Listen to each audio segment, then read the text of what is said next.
Ons uitleiding vanaand van die 10 gebooie. En ons is baie dankbaar dat Vader vir ons toegelaat het om so 'n wonderlikheid te kan ervaar so in die loop van die hantering van hierdie 10 gebooie. Ek wil graag 'n temaatjie hierby sit. Doodmaak tonge en doodmaak hande. Doodmaak tonge en doodmaak hande. En dit is verskriklik om daaraan te dink dat die mens se tong het hom gemotiveer om spesifieke werke met sy hande te verrig. En as 'n mens deur die loop van die geskiedenis kyk in die afgelope 100 jaar in hierdie land, dan sal ons sien dat dit dikwels dit wat die mens met sy mond gepraat het, dit wat hy met sy tong uitgespreek het, die het hy ook aan gestalte gegee. Hy het gestalte gegee aan die woorde wat hy uitgespreek het. En ons het ook gesien dat na mate die tyd geloop het, daar geweldige swaai gekom in die gang van sake. Ons het gesien hoe hierdie volk as ware gebore is uit 'n volksmoord omstandigheid in Europa. Ons het dan ook gesien hoe sy in die Kaap aangekom het. En binne 'n ommesientjie was sy ook blootgestel aan volksmoord. Ons het gesien dat in die groot trek weg van hierdie volksmoord was daar volksmoord. En hierdie volkie is op haar trekroetes so byna uitgewis. En dan sien ons hoe sy aankom by boererepublieke waar sy kan volk wees. Maar dit was ook van korte duur. Toe is daar weer aksies teen haar. Aanhoudende volksmoord wat teen haar gepleeg word. En gedurig in die agtergrond was dit doodmaak tonge en doodmaak hande wat hiermee besig was. Ons sien dan ook dat in die Anglo-Boereoorlog was dit 'n volksmoordaksie. En ons pyn vandag nog onder hierdie aangeleentheid. Ons het so 'n paar sommetjies loop maak, ek sê dit nou maar. En die rekenaars wil hê dat as ons die normale aanwas van die boervolk sou toelaat om te gebeur sonder inmenging van enige siektes of oorloë of wat ook al nie, dan sou hier vandag in Suid-Afrika 30 miljoen boere gebly het. Hier is nou net 2 miljoen. Dit beteken volksmoord.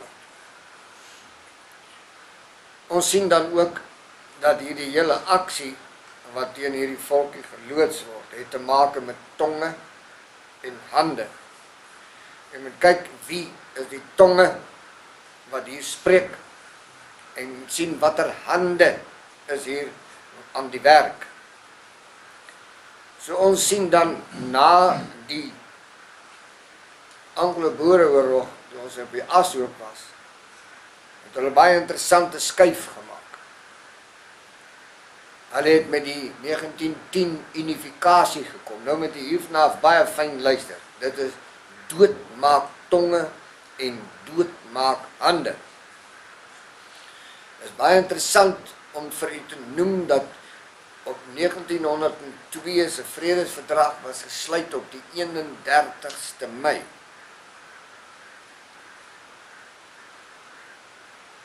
Die unifikasie is oor ons uitgeroep waar ons gelyk gemaak is met alles in hierdie land op die 31ste Mei 1910. dood maak tonge en dood maak hande. So sien ons dat die unifikasie 'n naamsverandering ondergaan het en op die 31ste Mei 1961 het ons die Republiek van Suid-Afrika geword. So die tonge wat dit gespreek het ook die hande geaktiveer om dit te doen.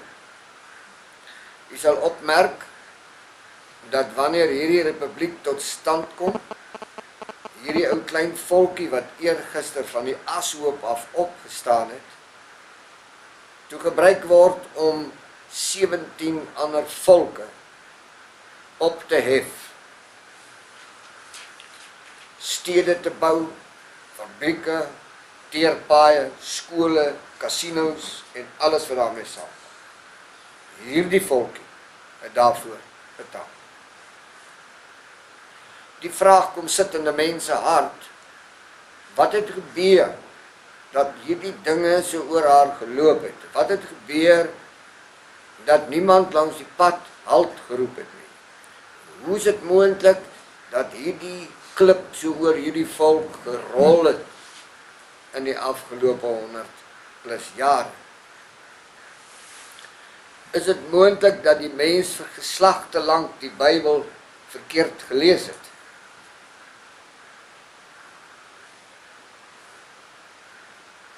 As ons in 'n moderne, ontwikkelde tyd aankom, dan sien ons mense is nou nog besig om die Bybel verkeerd te lees.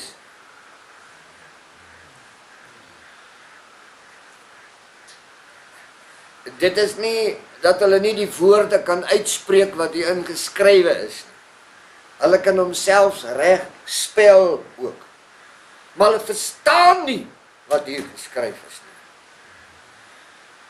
Die Bybel het uitdruklik 'n lyn getrek. Hy het gesê, as jy in die land kom wat ek aan jou sal gee. En dat hy voorskrifte wat jy daar moet doen.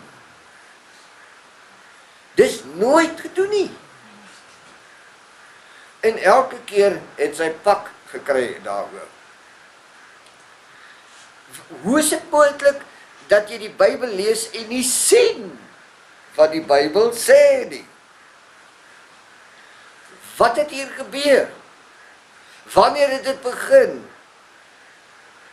Hoe het dit dan gekom dat hierdie kosbare volkie wat hier geplant is, dat sy nie hierdie intensiteit van die hart van sy majesteit kon hoor en verstaan nie? Hoe is dit moontlik? Die wet en die profete is in 'n kontinuïteit. Hulle bly praat oor sy heerlikheid en sy krag en sy majesteit. Die wet en die profete besing sy majesteit. En as jy dit lees, hoekom verstaan jy nie wat daar geskrywe staan? Wat het gebeur? Is dit as gevolg van doodmaak tonge en doodmaak hande? Al die werke wat opgerig was om hierdie werk wat Vader opgerig het te verdraai en dit te verdoesel in die verkeerde rigting laat gaan. Die tonge wat uit hierdie boek uitgepraat en gepreek het, waar het hulle hierdie volk vandaan?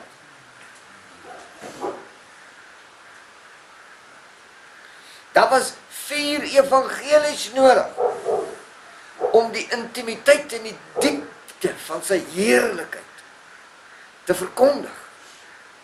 En al die pragtige, kragtige dade daar binne word geaksensieer binne in hierdie 4 evangelies.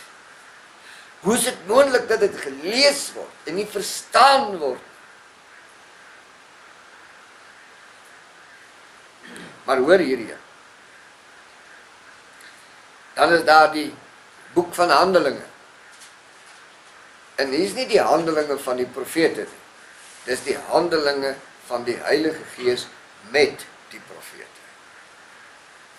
En wanneer jy Handelinge lees, dan sien jy dat Vader gebruik die mens, hy aktiveer hom, hy's gedurig besig om homself binne in hierdie mens, hierdie Adam wat hy geskep het, te verheerlik. Hierdie mens wat onder hierdie krag kom, het geen ander keuse nie. Hy verheerlik hom in die volheid daarvan. Want jy moet onthou, wat is die eerste gebod? Ek is Jahwe, jou Elohim, wat jou uit die slawehuis uitgelei het. Dis waaroor dit gaan. So die hele wêreld is in opstand teen hierdie gebod. En daarom sal die wat onder die gebod gebore word, gedurig deur gejag word met doodmaak tonge en doodmaak hande. Kom ons vat hom so 'n bietjie verder.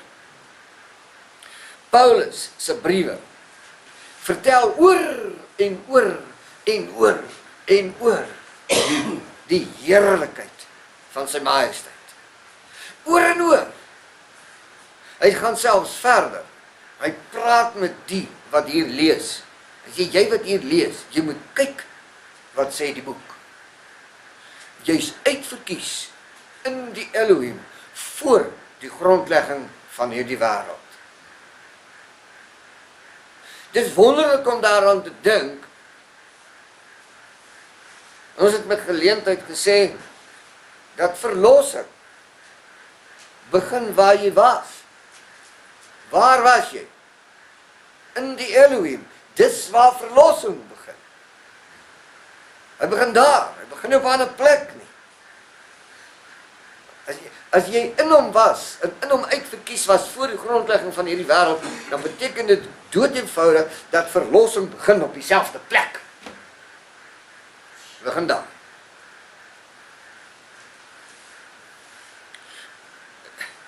Daar was geen moeite ontsien deur Vader om die heilsboodskap vir hierdie geslag van hom op aarde duidelik uit te bring.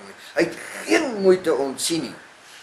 Van Genesis tot Openbaring het hy hierdie lyn reg deurgetrek, sy betrokkenheid, sy inspraak, sy beskerming, die magtige dade rondom hierdie geslag, het hy in 'n kontinuïteit gehou tot vanaand toe.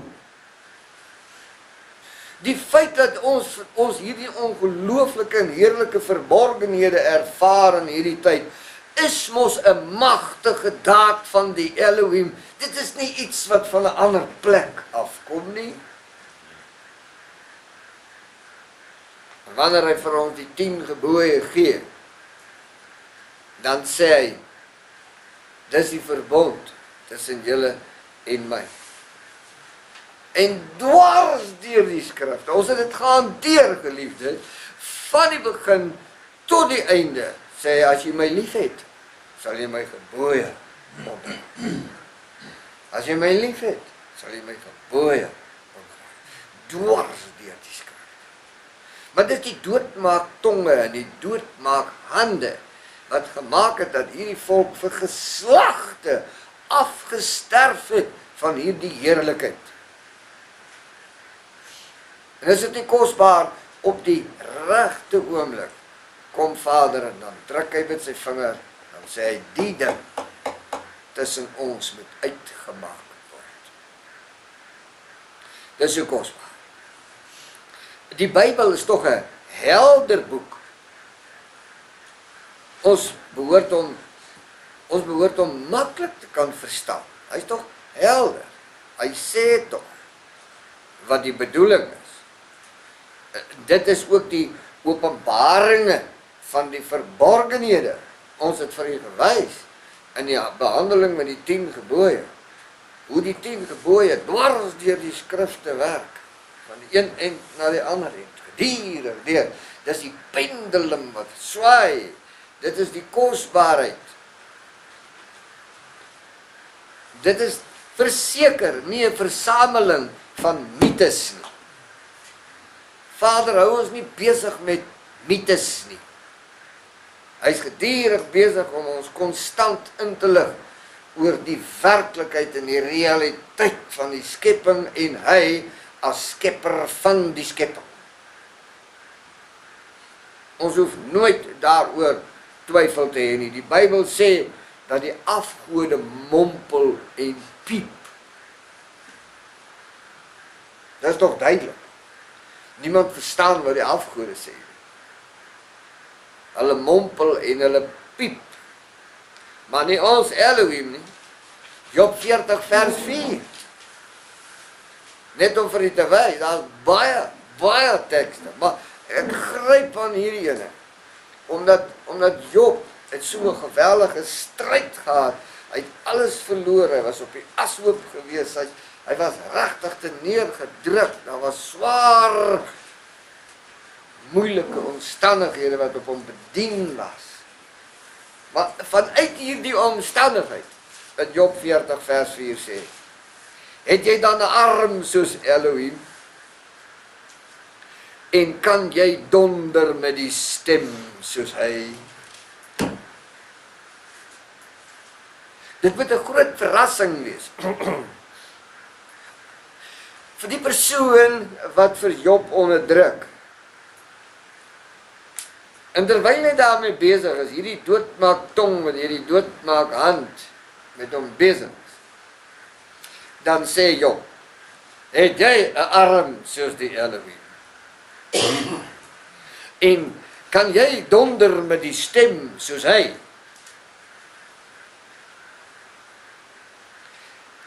Jy moet net so bietjie daaraan terugdink dat Exodus leer vir ons die dag op die berg het die Elohim gespreek met 'n groot stem.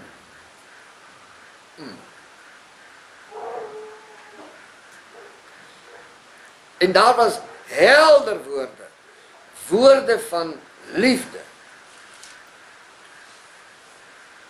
Dis ook 'n sagte woord. Dis nie vreesaanjaend nie. Dis 'n woord van troos en lewe en nie dood nie. Hy sê as jy na my stem luister, sal jy lewe, jy is jou nageslag. Dit klink nie vir my of dit vreesaanjaend kan wees nie. Dit spreek ook nie dood nie, dit spreek lewe. En die rede waarom hierdie lieflike woord obskuur geraak het, is die doodmaak tonge en die doodmaak hande. Dit is nie die Elohim nie. Sê dit vanaand vir my, geliefdes, wie het ons vervreem van die boek? Wie kan ons Vader die skuld gee daarvoor? Soos moet gaan kyk, wie loop hier rond met die doodmaak tonge en die doodmaak hande? Ons moet kyk na die goed. Dis gebiedend noodsaaklik. Dit is die skuld, geliefdes. Dis die skuld van die klei, nie die pottebakker nie. Die klei skryf die pottebakker voor. Hoekom? Want sy luister na die doodmaak tonge. Sy sit onder die salwing en die aanraking van die doodmaak hande. Asseblief, ons moet dit sien en verstaan vanaand. Daar's 'n rede waarom die goed op ons bedien word. Vader soek ons uit onder hierdie tonge. Hy soek ons tussen hierdie doodmaak hande uit. Ons is syne. Hy het ons gepreserveer, hy het ons gereserveer, hy het ons binne in die holligheid van sy hand en bewaring gehou deur al hierdie bloedtye heen. Ons het geen ander keuse as om aan hom die lof en die eer en die aanbidding te bring. Wat doen hierdie klei? Hulle het in hulle kortsigtigheid 'n God van formaat uitgedink. Nou ek wil nou somme kom en lelik wees vanaand. Hierdie God wat hulle uitgedink het die hele plek 'n ashoop hier buite gemaak. Dis hulle God.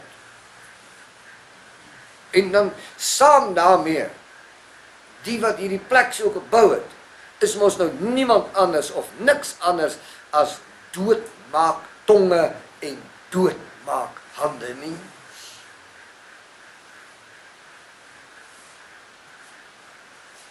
Hulle sê hy's 'n tiran en hy's 'n noodlots tiran. Of hy's 'n vervloekende wese. Hy verdoem tot die hel. Jy onthou dit? Maar ek hoor dat die Elohim sê iets anders. Al was jou sonde soos skarlak, ons maak die saak uit. Ek sal jou was so wit soos sneeu. Ek hoor nie. Hy praat hel stories nie. So die God van formaat wat die plek die beide gebou het. Daardie God, hy praat hel sake. Die Elohim praat lewe, praat herstel, praat koninkryk sake. So as men nou kies, onder watter emosie wil ons dan nou wees? Jy weet, die plek waar Elohim ons ontmoet het, was by Golgotha. Hy het ons daar gekry. Dan wil ek vandag vir u vertel, u wat vandag hier sit, u was saam in slawerny in Egypte. U was mos in die geslagte in verborgenheid, was hy nie? Dit beteken nie was in slawerny. En die van u wat vandag hier sit, u dan mos dus saam verlos uit die slawehuise. Dus ek is Jahwe jou Elohim wat jou uit die slawehuis uitgelei het. Ek wil nie dat jy dit so sal voel. As dit nie so is nie, waar het ons dan begin? As ons begin dan in die Elohim was voor die grondlegging van die wêreld, dan beteken dit ons was saam met al die gebeure dwarsdeur tot hier vanaand. Ons is saam deur die Rooi See, ons het saam manna geëet. Ons het saam water uit die rots gedrink. Ons het saam om die mure van Jericho geloop. Ons kan baie goedjies noem. Ons was saam in die Kaukasiese gebergtes. Ons was saam in die migrasie. Ons was saam in die Bartholomeus nag. Ons het saam hier aangekom. Ons is vanaand nog saam, want ons is die geslag van die Elohim. Kan jy dit verstaan en lief hê?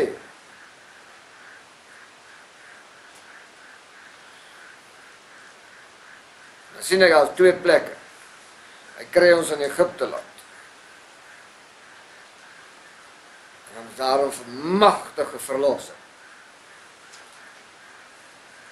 En dan sien ek 4000 jaar later, kry ons weer by Golgotha vir die volgende verlossing. En ons moet praat oor die dag. Sy majesteit het nie nodig gehad om ons daar te ontmoet. Hy kon ons dood eenvoudig maar net van die aardbol af laat verdwyn het. Hy kon. Maar hy is nie een wat die werke van sy hande laat vaar nie. Ongeag. As hy dit gedoen het, dan beteken dit hy moes erken dat die Satan reg was en hy verkeerd. Maar hy kry ons by Golgotha. Nie ter wille van ons nie, maar ter wille van homself. U weet geliefdes, hy kon ons uitgewis het daardie dag. Want ons is sy seun loop doodmaak. Maar hy het nie. Hy het 'n ewige verlossing gebring.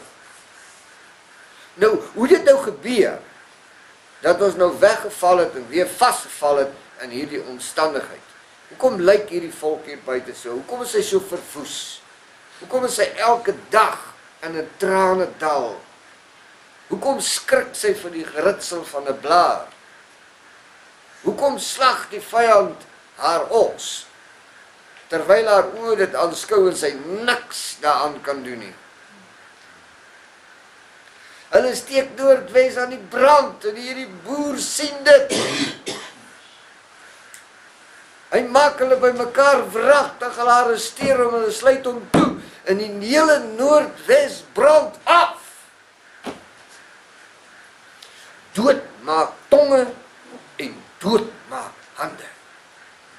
En enige iemand, ek weet nie om wie hy is nie, enige iemand, wat hierdie volkie aanraak, is in stryd met die heilige van Israel. Enige iemand wat sy hand en sy tong uitsteek na hierdie volkie toe, is in stryd met die Almagtige. Die goeie nuus, hy gaan dit nie maak nie. Hulle het dit nog nooit gemaak. Kom ons praat so 'n bietjie, en begin ons by Paulus. Hy sê vir die Kolossense iets, in Kolossense 1 vers 17, hy sê vir die Kolossense, hy praat oor die Elohim. Hy wonder wat was die omstandigheid die dag dat hy dit gesê het. Hy sê hom mooi, hy sê, en hy is voor alle dinge. Hy is voor alle dinge, die Elohim. Hy is voor alle dinge, hy moet, want alles het uit hom ontstaan. En in hom hou alle dinge stand, in hom. Hou alle dinge stand, in hom. Buite hom sal dit nie stand hou nie. Nou kan jy begin verstaan, hoekom die meeste sê, as jy in my is. Nou hoe is ons in hom? Ons moet uit hom gebore wees, om in hom te kan wees. En dit is hoekom Petrus in Efesiërs 1:4 sê, ons is in hom uitverkies voor die grondlegging van die wêreld. Maar Paulus sê, hy sê vir hy is voor alle dinge.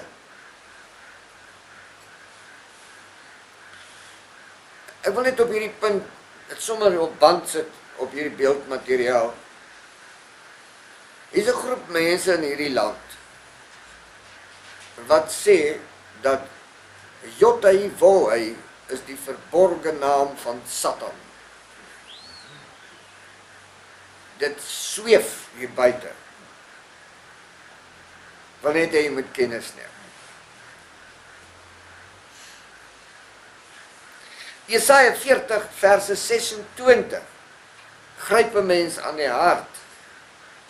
Slaan julle oë op in die hoogte en kyk, wie het hierdie dinge geskape? Jy weet, ons praat oor die 10 gebooie, ons praat oor die Elohim, ons praat met sy gedurende betrokkenheid by hierdie geslag wat hy geskep het. En op 'n stadium was die volk seker ook maar in 'n kleinmoedigheid betrokke, soveel so, dat hulle nie die omgewing en die tydgreep waarbinne hulle was, baie geniet het. Miskien het hulle baie sterk gevoel in hulle eie oortuigings. Maar dan kom Jesaja en dan sê hy, slaan bietjie julle oë op na die hoogte en kyk. Wie het hierdie dinge geskape? Hy laat hulle leerskare uittrek volgens getal. Hy roep hulle almal by die naam, vanweë die grootheid van kragte, omdat hy sterk van vermoë is. Daar word nie een gemis nie. Hy praat oor die skepping en die heelal wat beweeg. Kyk 'n bietjie. Wie het hierdie goed geskape? Is dit 'n doodmaak tong en 'n doodmaak hand? Of is dit die Elohim van hierdie volk wat dit geskape het? En as ons daarmee saamstem, dan sê ons, maar as hy dan vir ons 'n stel gebooie gegee het, dan was hierdie gebooie bedoel gewees om ons onder die doodmaak tong en onder die doodmaak hand uit te haal en ons te koester en te preserveer.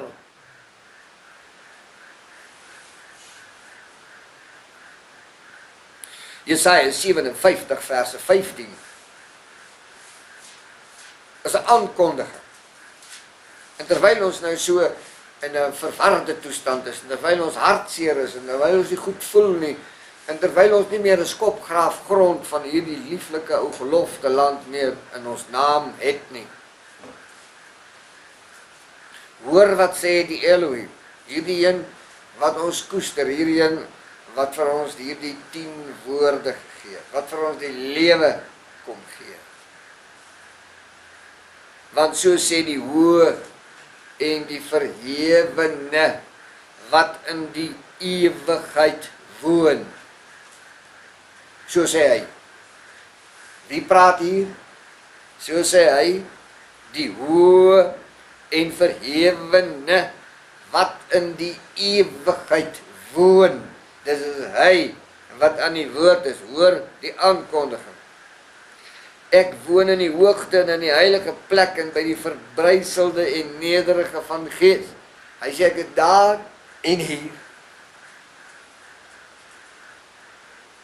Ek is in die hoë plekke, maar ek is ook by die verbryselde en die nederige van gees. Die omvang van dit wat hier gesê word is so magnifiek, dit is so groot. Daarom kan ons hartstogtelik vanaand uitroep dat sy majesteit is nie duur ver nie. Hy is hier nou. Hier. Hy sê so. Hoekom? Om te laat herlewe die gees van die wat? Van die nederiges.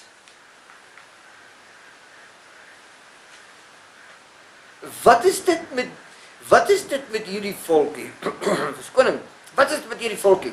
Dat sy nie dit verstaan nie. Ons sê, die Bybel is toch 'n mooi boek. Hy sê soos wat dit is. Hoor hom, ek sê hom weer vanaand vir u. So sê die hoë en verhewene wat in die ewigheid woon.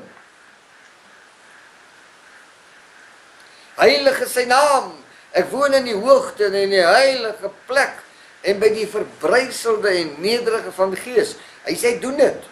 Hy doen dit. Om te laat herlewe die gees van die nederiges en te laat herlewe die hart van die verbryseldes. Nou, ek kan nie anders vanaand om vir u te sê dat hierdie volkie is nou hier by hierdie plek. En wat sê die hoë en die verhewene? Wat sê hy? Hy sê, ek woon ook by hulle. Om wat te doen? Om hulle gees te laat herlewe.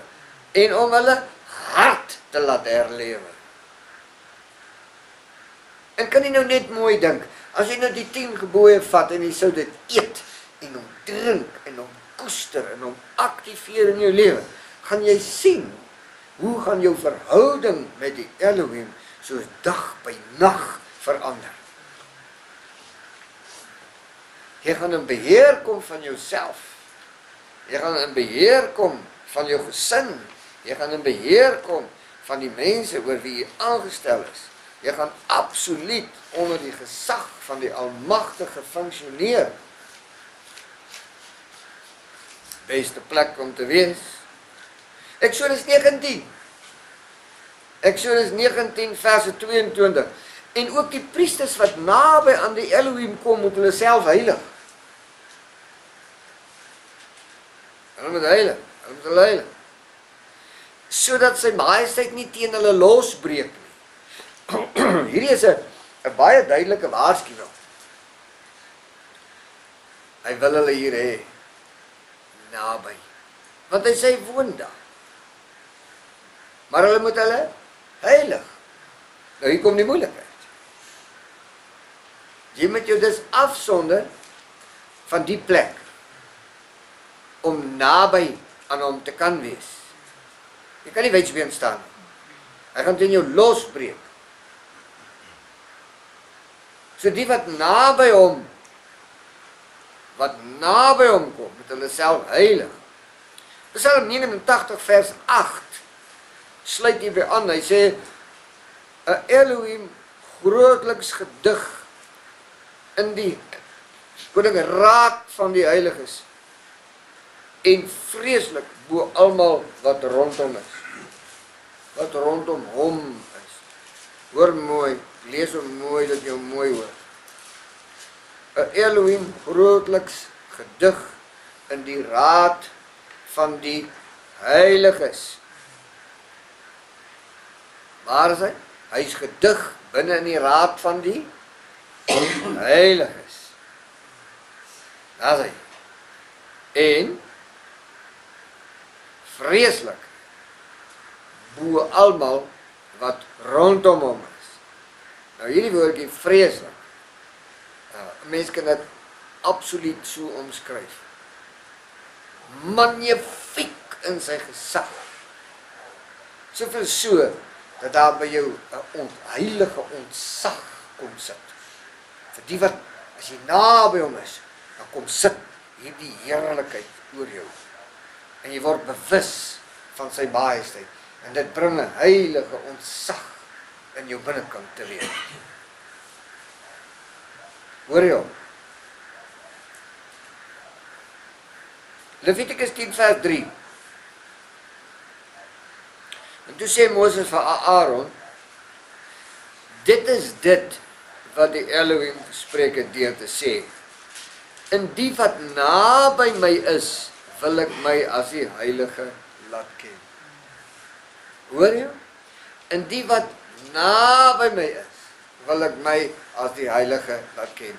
Nou klink dit vanaand as 'n afgesaagde storie, maar kom ek sê vanaand vir u, hoe wil hierdie volk naby die Elohim wees sonder om sy gebooie te doen? Sê hoe? Daar is geen manier nie. Die godsdienst het ons gefaal. Doodmaak tonge en doodmaak hande. Kom ons kyk 'n bietjie. Jesaja 6 vers 2.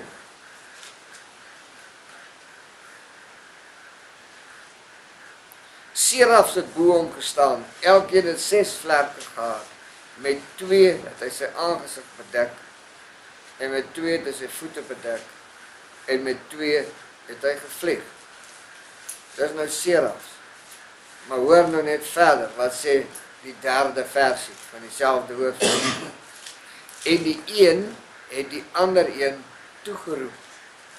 Hulle roep teenoor mekaar. Hierdie serafs. Hoor wat sê hulle. Heilig, heilig, heilig is Jahwe van die leerskare.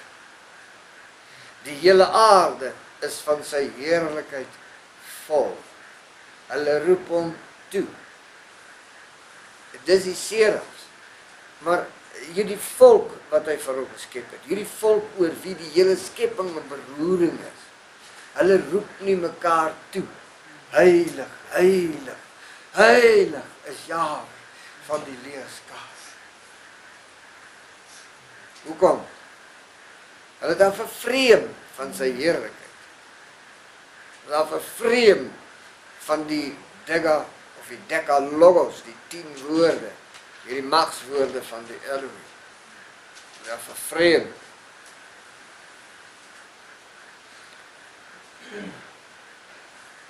In Jesaja 66 loop die saak aan.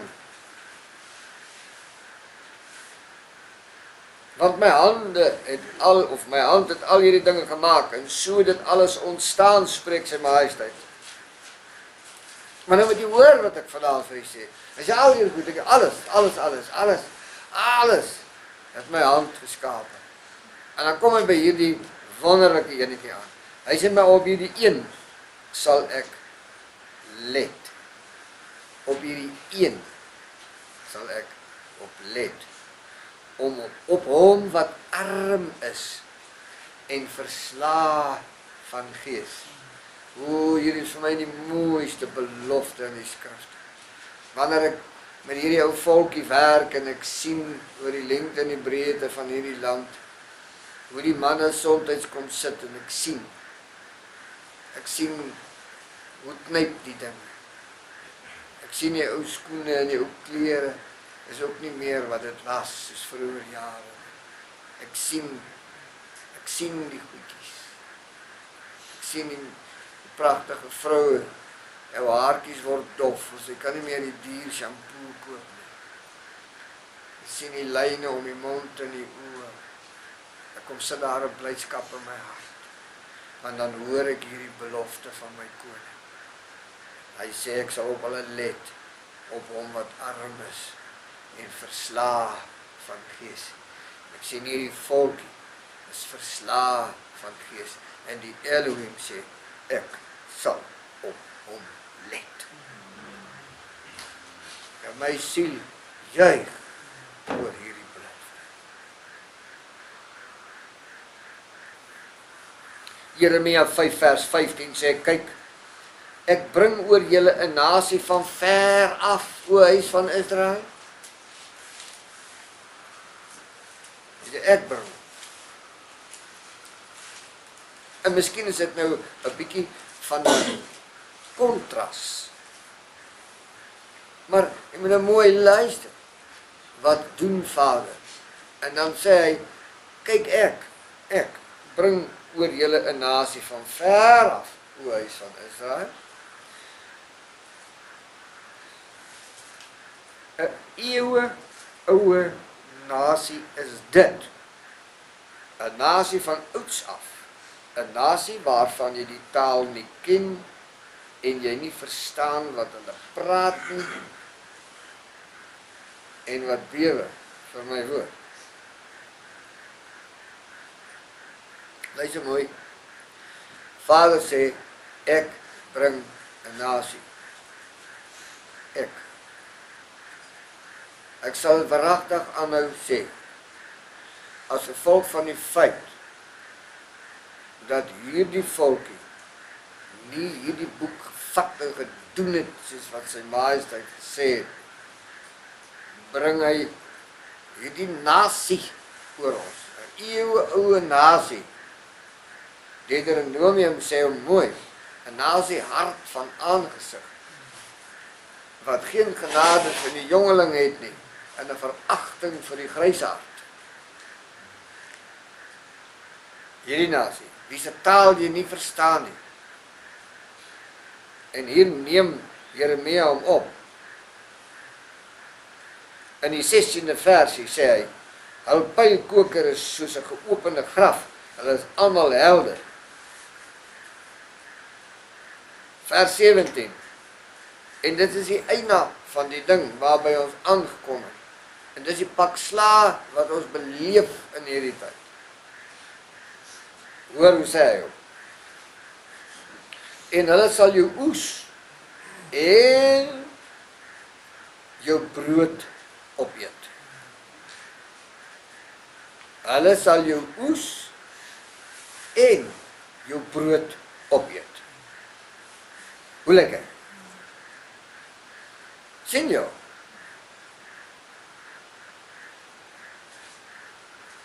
Hulle sal jou seuns en jou dogters opeet. Sien jy dit? Hulle sal jou kleinvee en jou beeste opeet. Lees nou so ruk terug in die koerant van hierdie lijkswa, hulle keer hom voor. En toe die skapies mooi regop laat sit binne in die lijkswa, van agteraf tot voor. Mooi propvol skape gepak. Ja, hier staan hy. Hulle sal jou kleinvee en jou beeste opeet. Die Elohim sê, hulle gaan so maak. En hulle sal jou versterkte stede waarop jy vertrou met die swaard verwoes. Kom geliefde, hoe lyk jou plekkie?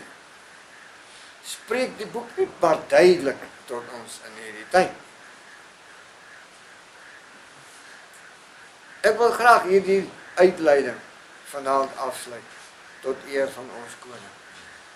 Deur vir u te sê, hy het nie 'n grappie met ons gemaak nie. Hy het ons pak slaag gegee. Hy het ons in die grond. Hy het ons verneder onder hierdie nasies wat se taal ons nie verstaan nie. Wat hart is van aangesig.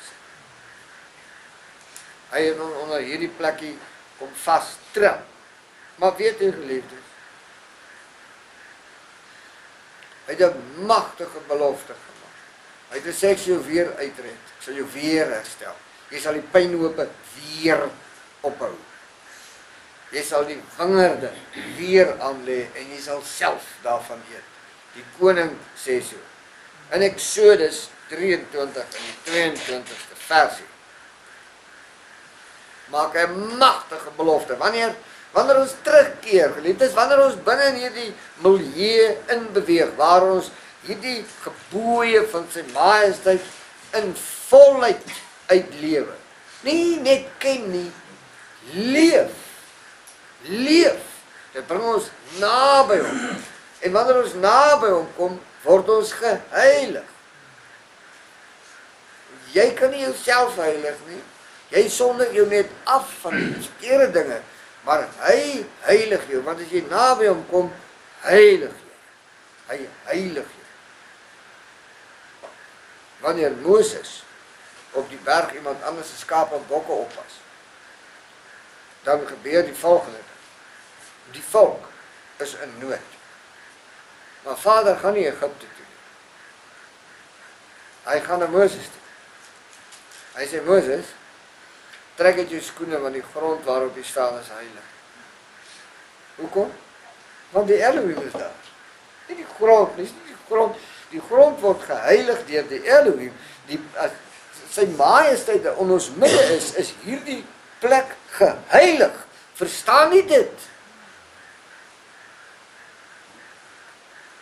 En hy sê hom in hierdie lieflike 22ste vers van die 23ste hoofstuk Exodus, maar as jy terdee na sy stem luister en alles doen wat ek sal sê, hoor wat is die krag, hoor wat is hierdie magsbelofte, sal ek die vyand van jou vyande en die teestander van jou teestanders wees. Nou ek vra nou net vanaand vir u, watter beter bedeling wil hierdie volk? En al wat sy moet doen is, sy moet die twak los, sy moet onder die doodmaak tonge en die doodmaak hande uitkom. Sy moet by die altaar van die Elohim kom, want daar gaan sy geheilig raak. En daar sê die Elohim, as jy na my stem luister en alles doen wat ek sal sê, sal ek die vyand van jou vyande en die teestander van jou teestanders wees.